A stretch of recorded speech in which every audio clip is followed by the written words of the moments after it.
Birthday ಕಿಚ್ಚಂದು, ಹವಾ D boss ದರ್ಶನ್ದು. ಕಿಚ್ಚ ಸುದೀಪ್ ಬರ್ತ್ಡೇ ಸುದ್ದಿ ಪೂರ ಡಿ ಬಾಸ್ ದರ್ಶನ್ದೆ. ಸುದೀಪ್ ಬರ್ಡೇನಲ್ಲೂ ಮಾಧ್ಯಮಗಳಿಗೆ ಡಿ ಬಾಸ್ ದರ್ಶನ್ದೇ ಧ್ಯಾನ.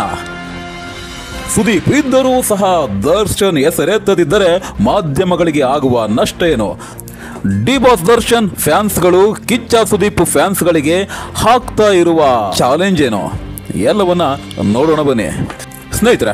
ಸೆಪ್ಟೆಂಬರ್ 2 ಕಿಚ್ಚ ಸುದೀಪ್ ರವರ ಬರ್ತ್ಡೇ ಕಾರಣಕ್ಕಾಗಿ ಮಾಧ್ಯಮಗಳಿಗೆ ಸುದೀಪ್ ಸಂದರ್ಶನವನ್ನು ನೀಡಿದ್ದಾರೆ. ಆದರೆ ಆ ಸಂದರ್ಶನದಲ್ಲಿ ಕಿಚ್ಚ ಅವರ ಬಗ್ಗೆ, ಅವರ ಸಿನಿಮಾಗಳ ಬಗ್ಗೆ, ಅವರ ನೆಕ್ಸ್ಟ್ ಪ್ರಾಜೆಕ್ಟ್ಗಳ ಬಗ್ಗೆ ಹೇಳಿದ್ದು ಯಾವುದೂ ಸುದ್ದಿ ಆಗ್ತಾನೇ ಇಲ್ಲ. ಸುದ್ದಿ ಆಗ್ತಾ ಇರೋದು ಕಿಚ್ಚ ಸುದೀಪ್ ದರ್ಶನ್ ಬಗ್ಗೆ ಹೇಳಿರ್ತಕ್ಕಂಥ ಮಾತುಗಳು ಮತ್ತು ಡೆವಿಲ್ ಚಿತ್ರದ ಬಗ್ಗೆ ಹಂಚಿಕೊಂಡ ಹೇಳಿಕೆಗಳು. ಇವುಗಳನ್ನೇ ಮಾಧ್ಯಮಗಳು ತಮ್ಮ ಚಾನಲ್ಗಳಲ್ಲಿ ದೊಡ್ಡದಾಗಿ ಹೇಳಿಕೊಂಡು ಲಾಭ ಮಾಡ್ಕೊಳ್ತಾ ಇದ್ದಾರೆ. ಬಹುಶಃ ಕಿಚ್ಚ ಸುದೀಪ್ರ ಯಾವುದೇ ಸಂದರ್ಶನವು ದರ್ಶನ್ ಹೆಸರೇ ಇಲ್ಲದೆ, ದರ್ಶನ್ ಬಗ್ಗೆ ಮಾತನಾಡದೆ ಕೊನೆಗೊಳ್ಳೋದೇ ಇಲ್ಲ. ನೀವು ಅವರ ಯಾವುದೇ ಸಂದರ್ಶನಗಳನ್ನು ತೆಗೆದು ಹುಡುಕಿ ನೋಡಿ ಗೊತ್ತಾಗುತ್ತೆ. ಮಾಧ್ಯಮದವರು ಬೇಕಂತಲೇ ಹೇಗಾದರೂ ಮಾಡಿ ದರ್ಶನ್ಗೆ ಸಂಬಂಧಿಸಿದ ಪ್ರಶ್ನೆಗಳನ್ನು ಕಿಚ್ಚ ಸುದೀಪ್ಗೆ ಕೇಳ್ತಾರೆ. ಅದಕ್ಕೊಂದು ಕಾರಣ ಇದೆ. ಯಾಕೆ ಕೇಳ್ತಾರೆ ಅನ್ನೋದಕ್ಕೆ ದೊಡ್ಡ ಕಾರಣ ಇದೆ. ಏಕೆ ಅನ್ನೋದನ್ನ ನೆಕ್ಸ್ಟ್ ನೋಡೋಣ. ಮೊದಲು ಈ ಬರ್ಡೇನಲ್ಲಿ ಸುದೀಪ್ಗೆ ಕೇಳಿದ ಮುಖ್ಯ ಪ್ರಶ್ನೆ ಅಂದರೆ ಅದು ಹರೀಶ್ ರಾಯ್ ಅವರ ಹೇಳಿಕೆ ಕುರಿತಾಗಿದ್ದು. ಅಂದರೆ ಹರೀಶ್ ರಾಯ್ ಹೇಳಿದ್ರಂತೆ, ಡಿ ಬಾಸ್ ದರ್ಶನ್ ಮತ್ತು ಕಿಚ್ಚ ಸುದೀಪ್ ಇಬ್ರು ಒಂದಾಗೋದು ಫ್ಯಾನ್ಸ್ಗಳಿಗೆ ಇಷ್ಟ ಇದ್ರೂ ಇಂಡಸ್ಟ್ರಿಯಲ್ಲಿನ ಕೆಲವರಿಗೆ ಇವರಿಬ್ಬರು ಒಂದಾಗೋದು ಇಷ್ಟ ಇಲ್ಲ ಅಂತ. ಅದರರ್ಥ ಇವರು ಒಂದಾಗಿ ಬಿಟ್ರೆ, ಅಂದರೆ ಕಿಚ್ಚ ಸುದೀಪ್ ಮತ್ತು ಡಿ ಬಾಸ್ ದರ್ಶನ್ ಒಂದಾಗಿ ಬಿಟ್ರೆ ಅದ್ಯಾರಿಗೋ ತುಂಬಾ ನಷ್ಟ ಆಗುತ್ತೆ. ಅವರ ಒಡೆದು ಆಳುವ ನೀತಿ ಕೈ ಕೊಡುತ್ತೆ. ಚಿತ್ರರಂಗದಿಂದ ಅವರೇ ಮರೆಯಾಗುತ್ತಾರೆ ಎಂಬ ಭಯ ಯಾರಿಗೋ ಇದೆ.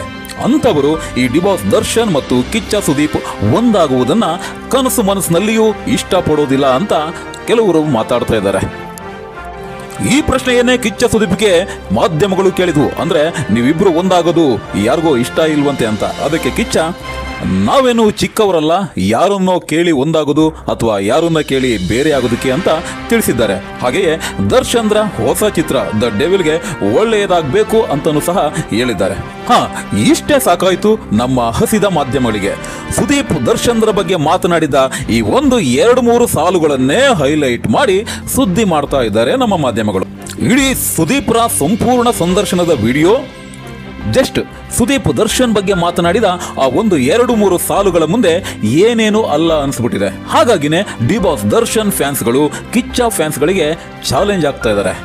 ಏನಪ್ಪಾ ಅಂದ್ರೆ, ದರ್ಶನ್ ಬಗ್ಗೆ ಮಾತನಾಡಿರುವ ವಿಡಿಯೋ ಕ್ಲಿಪ್ಗಳು ಗಳಿಸ್ತಕ್ಕಂಥ ವ್ಯೂಸ್ಗಳನ್ನ ಸುದೀಪ್ರ ಅವರ ಸಿನಿ ಜೀವನದ ಬಗ್ಗೆ ಅವರು ಮಾತಾಡ್ಕೊಂಡಿರ್ತಕ್ಕಂಥ ವಿಡಿಯೋದ ವ್ಯೂಸ್ಗಳು ಯಾವುದೇ ಕಾರಣಕ್ಕೂ ಮೀರಿಸೋದಿಲ್ಲ ಅಂತ.